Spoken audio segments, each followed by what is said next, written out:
अखाड़ा में आज सबसे पहले बात एक आतंकवादी के कबूलनामे की। कसम नंबर 2 ने भी आईएसआई और लश्कर के तार आपस में जोड़ दिए। जम्मू कश्मीर के उरी सेक्टर में घुसपैठ के दौरान गिरफ्तार किए गए पाकिस्तानी आतंकी अली बाबर ने पूछताछ में कई बड़े खुलासे किए हैं। न्यूज 18 के आदित्य राज कौल की खबर है कि पाकिस्तानी आतंकी अली बाबर ने कबूल किया है कि पाकिस्तानी खुफिया एजेंसी आईएसआई के इशारे पर वो भारत में हथियारों की सप्लाई करने आया था और इस दौरान उसके साथ लश्कर तैयबा के 6 और आतंकी साथ थे। लश्कर आतंकी अली बाबर ने कबूल किया कि आईएसआई ने उसे इस काम के लिए रुपयों का लालच दिया था और 20,000 रुपए उसे एडवांस में भी दिए गए थे। साथ ही आतंकी ने इस बात को भी कबूल किया कि पाकिस्तान की सेना ने उसे ट्रेनिंग दी थी और ये ट्रेनिंग उसे पाकिस्तान के मुजफ्फराबाद इलाके में दी गई थी। 12 मिनट के इस वीडियो में आतंकी अली बाबर ने यह भी बताया कि कैसे आईएसआई ने उसका ब्रेन वॉश किया और कैसे धार्मिक आधार पर कश्मीर के बारे में उन्हें गलत जानकारी दी गई थी।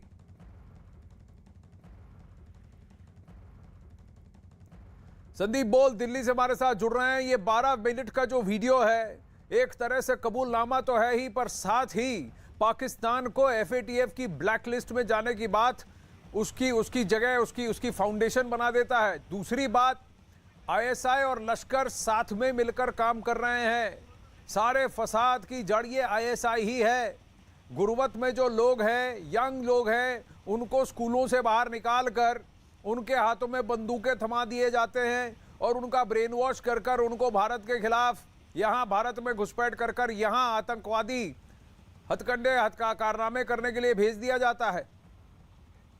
आनंद, देखिए पाकिस्तान जिस तरीके की हरकतें कर रहा है, यानी कोई मजबूर है जिसके घर में पैसे नहीं है, घर चलाने के लिए उसके पास कोई रोज़गार नहीं है, उन लोगों को बरगला कर जो है गलत जानकारियां देकर लोग युवाओं को इकट्ठा कर रहा है। उनको भी पता है कि एक बार ये भारत में गए, घुसपैठ कर पाने में कोशिश करा पाए तो उसके बाद उनका कोई रिश्ता नहीं रहता। जैसे कि इस आतंकी ने कहा कि पहले मुझे 20,000 रुपये दिए कर, कहा कि जब एक बार तू वापस लौटेगा तेरे अंदर जाने के बाद उसके बाद जो है 30,000 उसके घर वालों को दिया जाएगा। जो मजबूरी है वहाँ के युवाओं की, जो मजबूरी है, घर की मजबूरी है, उनका फ़ायदा जो है अब पाकिस्तानी आईएसआई जो है उठा रही है।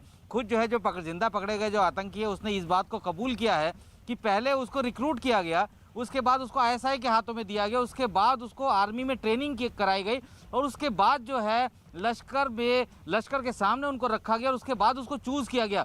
आप समझ सकते हैं कि किस तरीके से मेटलाइज किया जा रहा है, एक सिस्टम तैयार किया गया है आतंकी घुसपैठ कराने से पहले कैसे उनको ट्रेनिंग देनी है।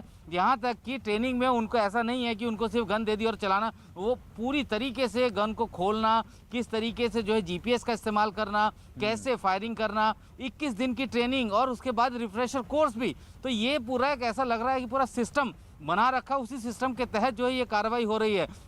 और जिस तरीके का जो कबूलनामा जो है आतंकी का है उसने तो ये बात तो संदीप, सबसे बड़ी बात यह है कि अजमल कसाब मुंबई 26/11 में जो पकड़ा गया था और अली बाबर, दोनों के किस्से जो हैं एक जैसे लग रहे हैं और ये दोनों पाकिस्तान के पंजाब से थे।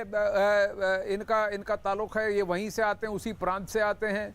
दोनों गुर्बत में थे, दोनों गरीब तब घरों से थे, दोनों को लालच दिया गया, दोनों को ब्रेन वॉश किया गया, दोनों को ये कहा गया कि तुम भारत के अंदर आओ, यहाँ पर गोलियां चलाओ, मासूमों की जाने लो और तुम्हारे वहाँ घर में पैसे पहुँचाए जाएंगे। ये आनंद देखिए, ये 2 लोग जो जिंदा पकड़े गए थे उनकी कहानी है, लेकिन जिस तरीके से इन्होंने चीज़ें बताई हैं उसमें तो ऐसा लग रहा है कि जितने भी आतंकी वहाँ से भेजे जाते हैं उनको इसी तरीके से जो है पैसों का लालच और उनकी मजबूरी का फ़ायदा उठाकर जो है यहाँ भेजा जाता है। क्योंकि जो आतंकी पकड़ा गया है उसने तो ये भी साफ किया कि जब मुझे ले जाया जा रहा था वहाँ से पकड़ने के बाद किसी बाज़ार के अंदर से ले जा रहे थे, तब मैंने बाहर देखा कि यहाँ तो खुशहाली है, यहाँ तो किसी दिक्कत नहीं है।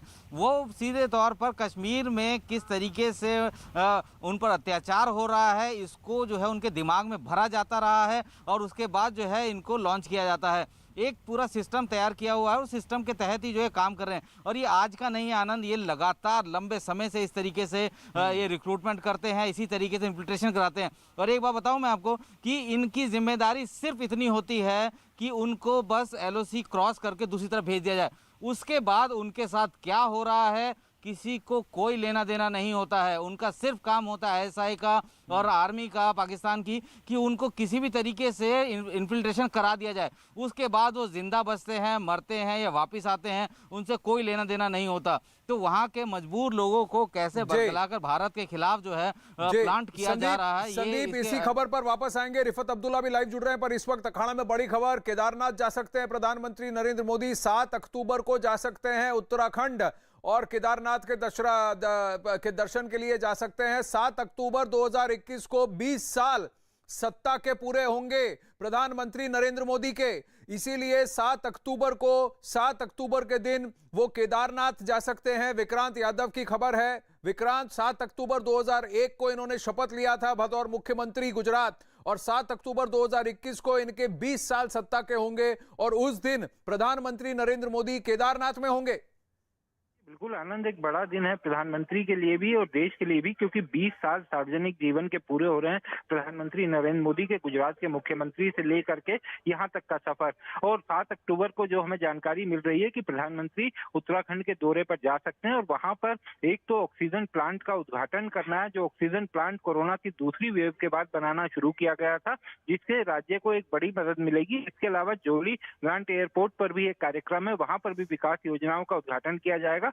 और साथ साथ जो हमें जानकारी मिल रही है कि बाबा केदार के दर्शन करने के लिए केदारनाथ धाम भी प्रधानमंत्री जा सकते हैं, क्योंकि उनके लिए भी ये बड़ा दिन है कि 20 साल सार्वजनिक जीवन के पूरे हो रहे हैं 7 तारीख को। सत्ता के 20 साल 7 अक्टूबर 2021 को पूरे होंगे। सेवा और समर्पण के इसी भाव के साथ प्रधानमंत्री कार्यरत रहेंगे और अपने विश्वास से भी अडिग हैं। इसीलिए केदारनाथ में ही जाकर दर्शन कर सकते हैं। वहां पर कई सारे प्रोजेक्ट्स को भी का भी उद्घाटन करेंगे। ये विक्रांत यादव की खबर। धन्यवाद विक्रांत।